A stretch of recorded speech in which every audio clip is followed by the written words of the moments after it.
Magandang araw sa inyo lahat. So may titigman tayo na chocolate sa Dali. So titignan natin if worth it siya for 44 pesos. So ayun lang, sana ma-enjoy nyo. Hello guys, so magandang araw ulit. Ako si Jesse. Pasayahin ang panlasa. So, ngayong araw, titigman natin ang Choco Tops ng Dali. Ayan, pasensya na kung ganito yung pagbi-video ko. Ayan. So tara, tignan natin. Woo!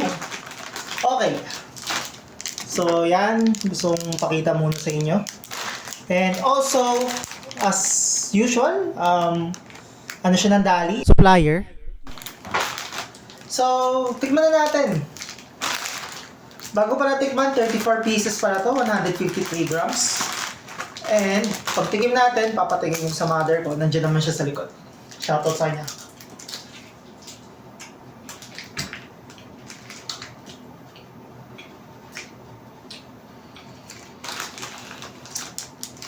Ma, taste test. Bato sa'yo, ma. Taste test. Sakto sa nanay ko. So, yan. Habang tinitikman niya is para siyang vanilla chocolate.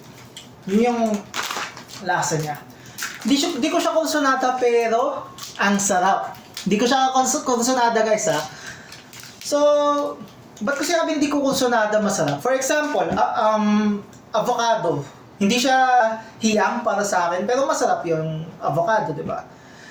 So, sa tingin ko naman, masarap to. Hindi lang para sa akin. Pero it tastes good. So, kumbaga, kung may mga leading brands na ganito, unahin ko yun kasi type ko yung lasa nun. Pero hindi ko type yung lasa nito, pero masarap naman. Ano sa tingin mo, ma?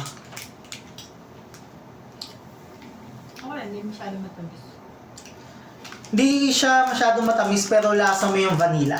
No? Tama. No, may pagka-vanilla siya sa akin sa akin. Or milk siya. Milk, no? Sa akin parang may pagka-vanilla taste. So, kung mahilig ka sa vanilla chocolate or milk chocolate na parang equal lang sila, para sa'yo itong Choco Tops.